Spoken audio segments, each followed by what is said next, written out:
ഇല്ല സാനക്കുട്ടിനൊക്കെ ഒരു ദിവസം കോഴിക്കോട്ടേക്ക് പോകണമെന്നുണ്ട്.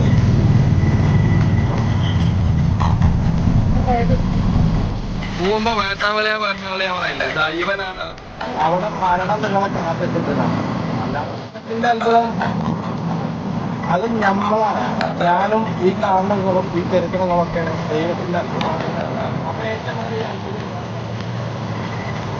ആൾക്കാർക്ക് ഒരു അന്തം വെച്ചിട്ടില്ലേ, അവര് എന്തോ തെരഞ്ഞു നടക്കാന്ന് പറഞ്ഞില്ലേ.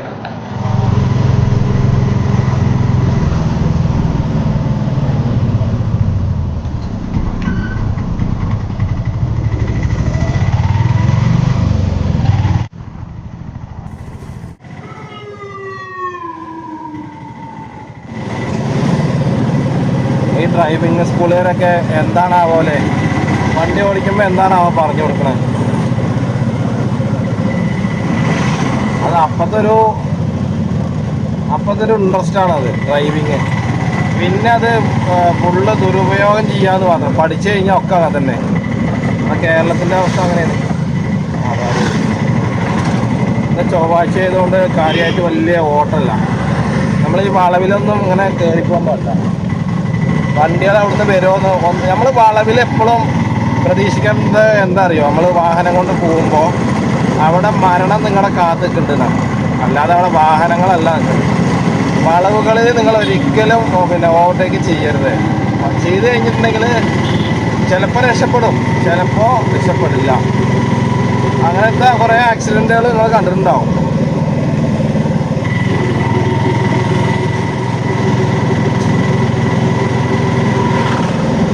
ആള് എന്ന് പറഞ്ഞ തീരല്ല. ഇവിടെയൊക്കെ ഏതാ ഓട്ടോറിക്ഷക്കാർ നിൽക്കുന്നുണ്ടോ, ഓരോരുത്തർ കാത്ത് നിൽക്കുകയാണ്. ഓരോരുത്തരെ ഓട്ടമില്ല, ആളുമില്ല. അതും കൂടിയും പറയാലോ. ഏറ്റവും കൂടുതൽ തിരക്ക് അനുഭവപ്പെടുന്ന സ്ഥലം എവിടെയാണ്? കോർട്ട് ജംഗ്ഷനിലാണ്. കോടതിപ്പടി. ഇതെന്തോ സമരമൊക്കെ ഉണ്ട് തോന്നുന്നുണ്ട്. അവിടെ കുറേ ആൾക്കാർ കൊടിയും പിടിച്ച് നിൽക്കുന്നുണ്ട്. ഈ കൊടി പിടിച്ച് നിൽക്കുന്നത് കൊണ്ടാണ് നമ്മൾ ജയിക്കാത്തത്. കൊടി പിടിക്കാതെ നമുക്ക് എന്തൊക്കെ ചെയ്യാൻ കഴിയുമെന്ന് നമ്മൾ ചിന്തിക്കണം. അല്ലെ പിന്നെ ഞങ്ങൾ മരിക്കണം. ധർണാ സമരം. എന്ത് സമരം ചെയ്തിട്ടും കാര്യമില്ലേ. ഒത്തൊരുമ ഉണ്ടെങ്കിലല്ലേ നമുക്കത് കൂട്ടത്തിൽ ചേരാൻ പറ്റുള്ളൂ. ഒത്തൊരുമയിൽ എങ്ങനെ നമ്മൾ കൂട്ടത്തിൽ ചേരുക? അതിന് ഒറ്റയ്ക്കല്ലേ ഇപ്പോൾ. ഇന്ന് ഞാൻ നാട്ടിൽ ഒരാളെ കാണുന്നുണ്ടായി. അയാൾ ആദ്യമൊക്കെ ഭയങ്കര വലിയൊരു വലിയൊരാൾ തന്നെയായിരുന്നു എല്ലാം കൊണ്ടും. പിന്നെ അതായത് ആരോഗ്യം കൊണ്ടും സാമ്പത്തികമായിട്ടുള്ള കാര്യത്തിലും സഹായിക്കാനാണ് ഉദ്ദേശിച്ചല്ലോ. അതിലൊക്കെ നല്ല മനുഷ്യൻ തന്നെയായിരുന്നു. പക്ഷെ പിന്നീട് എന്തോ ഒരു കള്ളത്തരം ചെയ്തിട്ട് അതങ്ങനെ പിടിച്ചു. ഇപ്പോൾ അത് അങ്ങനെ അത് ഭയങ്കര ഇഷ്യൂ ആയി. കേസും കാര്യങ്ങളൊക്കെ ആയിട്ട് ഭയങ്കര പ്രശ്നത്തിലായി. ഇപ്പോൾ അത് കുറേ ഇത് സംഭവം കിട്ടിയിട്ടുണ്ട്. അത് ചെയ്തവരൊക്കെയല്ലേ അത്. ഞാൻ എപ്പോഴും പറയാറുണ്ട് കാര്യം എന്താ പറയുക, നിങ്ങൾ തെറ്റ് ചെയ്യുമ്പോൾ അത് മറ്റൊരാൾ കാണുന്നുണ്ട്. 10ൽ 3 പേര് നിങ്ങളെ കാണുന്നുണ്ട്, നിങ്ങൾ ചെയ്യണ എന്ത് കാര്യമാണെങ്കിലും. അപ്പോൾ നിങ്ങൾ തെറ്റ് ചെയ്തോ, അതിന് കുഴപ്പമില്ല. പക്ഷേ അത് തെറ്റ് ചെയ്യുമ്പോൾ ഞാൻ തെറ്റ് ചെയ്യണമെന്ന് പറയണം. അതുകൊണ്ടാണ് ഇപ്പോൾ അയാൾ ഇങ്ങനെ അനുഭവിക്കുന്നത്. അപ്പോൾ ഞാൻ അനുഭവസ്ഥനെന്നല്ല പറഞ്ഞത്. അത് നമ്മൾ തെറ്റ് ചെയ്യുമ്പോൾ നമുക്ക് മനസാക്ഷി പറഞ്ഞ സംഭവം ഉണ്ടല്ലോ, അത് പ്രവർത്തിക്കും. അങ്ങനെ ആകുമ്പോഴാണ് നമുക്ക് കുറ്റബോധം വരിക. പക്ഷെ ഇപ്പോഴത്തെ കാലത്ത് ഒരു കുറ്റബോധം തോന്നുന്ന എന്ത് ഇതും നമുക്ക് സത്യം പറഞ്ഞാൽ തോന്നാറില്ല. അപൂർവമായിട്ടുള്ള ആൾക്കാർക്ക് ഉണ്ടാവുള്ളൂ. അപൂർവം. അവരാരും പരിഗണിക്കില്ല. അവരെ സമൂഹത്തിൽ നിന്ന് മാറ്റി നിർത്തും. കാക്കിയിട്ടവൻ്റെ നേരെ കൈവാങ്ങിയാൽ ആർക്കും നോവില്ല. പിന്നെ മോഹൻ തോമസിൻ്റെ ഉച്ചിഷ്ടം അമേജൊക്കെ കൂട്ടിക്കുഴച്ച് 4 നേരം മൃഷ്ടാനം വെട്ടി വിഴുങ്ങി അപ്പം നമുക്ക് നല്ല നോവൽ തോന്നും. ആ സുരേഷ് ഗോപിയുടെ ഡയലോഗ് പറഞ്ഞ് കറക്റ്റാണേ. നമ്മുടെ ആൾക്കാർക്ക് എന്തെങ്കിലും പറ്റിക്കഴിഞ്ഞാൽ, നമ്മുടേതായ രീതിയിൽ എന്തെങ്കിലും സംഭവിച്ചു കഴിഞ്ഞാൽ ആർക്കും ഒരു മുണ്ടാട്ടമല്ല, ഒന്നുമില്ല. നാട്ടിൽ നിന്ന് അങ്ങോട്ട് പോയാലോന്ന് ആലോചിക്കണം. അല്ലാതെ നമ്മളിപ്പോൾ എത്ര അങ്ങോട്ട് പറഞ്ഞു കൊടുത്തിട്ടും ഒരു കാര്യമില്ല. നിസ്സഹായനായി നോക്കി നിൽക്കാൻ മാത്രമേ ചില ആൾക്കാർക്ക് കഴിയും. നിസ്സഹായനായി അതുവരെ അവർ വലിയ ശക്തന്മാരും ശക്തികളൊക്കെ ആവും. എന്തൊരു ലോകമാണ്. നമ്മളെ തെരുവിൽ അലയുന്ന നായ്ക്കൾക്കും കൂടി ഉണ്ട് സംരക്ഷണം. ആ ഒരു സംരക്ഷണം കൂടി മനുഷ്യനില്ല പറഞ്ഞാൽ. കാരണം എന്താ വെച്ച് കഴിഞ്ഞാൽ നമ്മളിപ്പോൾ അസുഖമായിട്ട് ഡോക്ടറെ അടുത്ത് പോയി കഴിഞ്ഞാൽ ഡോക്ടർമാർ കുറേ മരുന്നുണ്ട് എഴുതി തരും, കുറേ ടെസ്റ്റ് ഉണ്ട് എഴുതി തരും പൈസയ്ക്ക് വേണ്ടിയിട്ട്. അപ്പോൾ നമ്മൾ സ്കൂളിൽ ഒരു അഡ്മിഷന് വേണ്ടി പോയി കഴിഞ്ഞാൽ അവർ ഡൊണേഷൻ ആദ്യം ചോദിക്കാം. ഞാൻ എപ്പോഴും പറയാറുണ്ട് ഇത് സീബ്രാലയിലല്ല എന്നുള്ളത്. ആൾക്കാർക്ക് ഒരു അന്തം വെച്ചിട്ടില്ലേ, അവർ എന്തോ തെരഞ്ഞു നടക്കാന്ന് പറഞ്ഞില്ലേ. അന്തല്ലാത്ത ആൾക്കാർ പറഞ്ഞ പോലെ ഇതൊക്കെ ശ്രദ്ധിച്ച് ചെയ്യേണ്ട കാര്യങ്ങളാണ്. വണ്ടി ഇടിച്ചു കഴിഞ്ഞാൽ എന്താ വെച്ച് കഴിഞ്ഞാൽ വണ്ടി ഇടിച്ചു കഴിഞ്ഞാൽ വണ്ടി ഇടിക്കും. പിന്നെ വേറൊന്നുണ്ട്, നമ്മൾ എത്രയെങ്കിലും ശ്രദ്ധിച്ചു പോയാലും ശ്രദ്ധ തിരിപ്പിക്കാനായിട്ട് കുറേ ആൾക്കാരുണ്ട്. അതും ഇതിൽ പെടുന്നതാണ്. നമ്മൾ എത്രയെങ്കിലും ശ്രദ്ധിച്ചാലും. സനക്കുട്ടി വരുന്നുണ്ട്. സനക്കുട്ടിനൊപ്പം ഒരു ദിവസം കോഴിക്കോട്ടേക്ക് പോകണമെന്നുണ്ട്.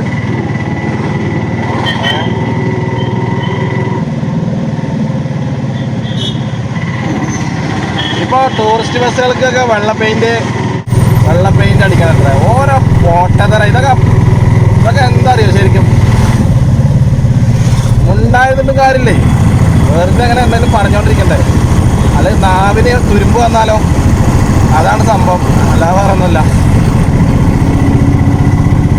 നമ്മളങ്ങനെ പോകുന്നു. അല്ലാതെ ഇതുകൊണ്ടൊന്നും ഒരു ഉയർച്ച ഉണ്ടാവും തോന്നുന്നില്ല.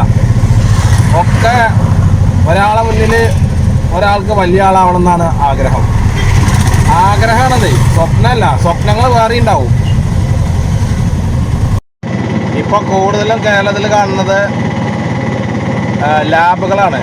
ലാബ് ടെസ്റ്റ് ചെയ്യാൻ വേണ്ടി എന്തൊക്കെയാണ് ഷുഗർ, പ്രഷർ, കൊളസ്ട്രോൾ, മറ്റത് മറിച്ചത്, ഇല്ലാത്ത ഒരസുഖമില്ലല്ലോ. അപ്പോൾ ആവശ്യമുള്ള ഒന്നും വിപണിയിലില്ല. ഷുഗർ, അതേമാതിരി ലാബ്, പിന്നെ ബീവറേജ് ഇപ്പോൾ പുതിയത് മുണ്ടക്കയത്തോ ഇരട്ടിയിലോ എവിടെ തുടങ്ങാൻ 5 ബീവറേജാണ് ഇപ്പോൾ പുതിയത് തുറക്കണമെന്ന് പറയുന്നത്. എൻ്റെ യേശുവേ, ജീസസിന് ആരോ ഉണ്ടോ?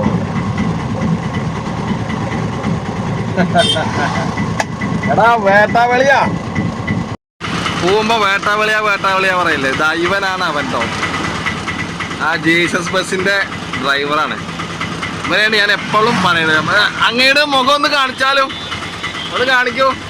ഞാൻ എൻ്റെ DP-യിൽ ഫോട്ടോ ഉണ്ട്, എടുത്ത് കാണിച്ചു തരാം കേട്ടോ.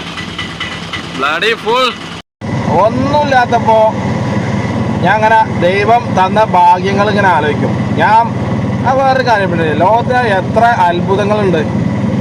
8 9 ഉണ്ട് അല്ലേ, അതിലിപ്പോൾ 1 കമ്മിയായിരുന്നു. പിസ, അതേമാതിരി ചെരിഞ്ഞ ഗോപുരം, പിരമീഡ്, അങ്ങനെ കുറേ ഉണ്ട്. പക്ഷെ അതിലൊന്നും അത്ഭുതം ഇതൊക്കെ നമ്മളുണ്ടാക്കി തന്നെയാണ്, മനുഷ്യന്മാരുണ്ടാക്കി തന്നെയാണ് ഈ അത്ഭുതങ്ങളൊക്കെ. ദൈവത്തിൻ്റെ അത്ഭുതം അത് നമ്മളാണ്. ഞാനും ഈ കാണണങ്ങളും ഈ കേൾക്കണങ്ങളൊക്കെയാണ് ദൈവത്തിൻ്റെ അത്ഭുതം. അപ്പോൾ ഏറ്റവും വലിയ അത്ഭുതം ഏതാ? മനുഷ്യൻ തന്നെയല്ലേ. അത് കഴിഞ്ഞിട്ടല്ലേ ഏറ്റവും വലിയ ലോകാത്ഭുതങ്ങളിൽ ഓരോന്ന് വരുന്നത്. അപ്പോൾ നമ്മൾ ആരെ മറന്നിട്ടാണ് ജീവിക്കുന്നത്? നമ്മൾ ആരെയും മറക്കാതെ ജീവിക്കണം. പണ്ടൊക്കെ നമ്മൾ ഒരു ഇലയിൽനിന്ന് അല്ലെങ്കിൽ ഒരു പ്ലേറ്റിൽ നിന്ന് ചോറ് വാരി പകുതി കൊടുത്ത് അങ്ങനെ കഴിഞ്ഞിരുന്ന ആൾക്കാരല്ലേ. ഇപ്പോൾ ഒരാൾക്കൊരു പ്ലേറ്റ് മാത്രം. ഇപ്പോൾ അന്നൊക്കെ അതൊക്കെ പിന്നെ പറഞ്ഞു തരണ്ട. എന്തായാലും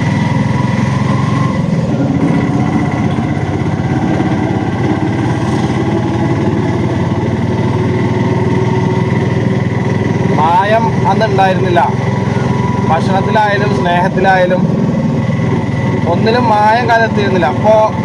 ഇപ്പോൾ ഭക്ഷണങ്ങൾക്ക് എന്ത് രുചിയാണുള്ളത്? ഭക്ഷണത്തിന് രുചി നമ്മൾ അമ്മിയിമിട്ടിട്ട് അരച്ച് മല്ലി മുളകും മസാലയൊക്കെ പാടെ അരച്ച് വെച്ച് കഴിക്കുന്ന ഒരു രുചി വേറെയാണ്. ഇപ്പോഴൊക്കെ കൃത്യമായിട്ടുള്ള ഒരു ഇതല്ലേ ഒക്കെ എന്താ പറയുക, പെട്ടെന്ന് തട്ടിക്കൂട്ടുന്ന ഭക്ഷണം. അതുതന്നെയാണ് ഈ ലാബുകളും ഓരോ സ്ഥലത്ത് ഓരോരോ പിന്നെ lab test, sugar, pressure, cholesterol ഇതൊക്കെ ഉണ്ടാവണതേ. അല്ലാതെ പിന്നെ അതേമാതിരി ഒറ്റപ്പാലം ബസ് സ്റ്റാൻഡിൻ്റെ കുറച്ച് മേലെ ഒരു പാർവതി ഹോട്ടൽ ഉണ്ടായിരുന്നു. അവിടെ നല്ല ഭക്ഷണം, അവിടെ നാടൻ ഭക്ഷണമാണ്. നാടൻ ഭക്ഷണം എന്ന് പറഞ്ഞു കഴിഞ്ഞാൽ എല്ലാ മല്ലി മുളകും മസാലയൊക്കെ ഇത് അരച്ച് അവർ തന്നെ അരച്ച് വെക്കണത്. അവിടെയൊക്കെ എത്ര ഒരു ദിവസം ഒരു അന്ന് 2008 കേട്ടോ, 2009 നല്ല ആൾക്കാരായിരുന്നു. ഫുള്ള് ഉദ്യോഗസ്ഥന്മാരൊക്കെ വരിക, വലിയ വലിയ ആൾക്കാർ അവിടെയുള്ള ഒറ്റപ്പാലത്തെ ഉദ്യോഗസ്ഥന്മാരൊക്കെ വരിക. അന്ന് തന്നെ ഒരു ഉച്ചയാകുമ്പോഴത്തേനൊരു എങ്ങനെ ഒരു 10,000-15,000 രൂപയുടെ കച്ചവടം അന്നുണ്ട് അവർക്ക്. ഇന്നിപ്പോൾ ഉണ്ടോ നിൽക്കാറില്ല, ഞാൻ പോയിട്ടില്ല. അങ്ങ് അവിടെയൊക്കെ ഒരു ദിവസം പോകണം. അപ്പം ഞാൻ എവിടെ നിന്ന് തുടങ്ങിയതാണ് അറിയോ? അപ്പോൾ കലടി കോളേജിൻ്റെ അവിടെ നിന്ന് തുടങ്ങിയതാണ് ഓട്ടം പോയിട്ട്. പക്ഷെ അവിടുന്ന് എടുക്കാൻ പറ്റില്ല. ഞാനും ഇതേമാതിരി വേറെന്തോ ആലോചനയിൽ ആയിരുന്നു. ഞാനും ചിന്തിക്കുകയല്ലേ, എന്തൊക്കെയോ ആലോചിച്ചിട്ട് പോവുകയാണ്. കാരണം എല്ലാവരും ഉണ്ടെന്ന് പറയുന്ന പോലെയല്ല, ആരുമില്ല. ആദ്യമൊക്കെ നമ്മുടെ തോള് കൈയിട്ട് നടക്കാൻ ആൾക്കാരുണ്ടായിരുന്നു, തോളിൽ തട്ടി സമാധാനിപ്പിക്കാൻ ആൾക്കാരുണ്ടായിരുന്നു, ആശ്വസിപ്പിക്കാൻ ആൾക്കാരുണ്ടായിരുന്നു. ഇപ്പോൾ നമ്മുടെ തോളിൽ നമ്മളെ തട്ടണം. എന്താ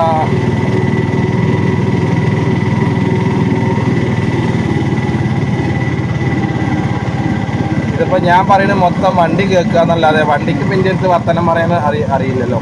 വണ്ടീൻ്റെ അടുത്ത് വർത്തമാനം പറയാ വെച്ചാൽ അടിച്ചിൻ്റെ പല്ല് കൊളിച്ചിട്ടുണ്ടാവും വണ്ടി, പാവം. ഈശോ, എല്ലാവരെയും കാത്തു രക്ഷിക്കട്ടെ ദൈവം.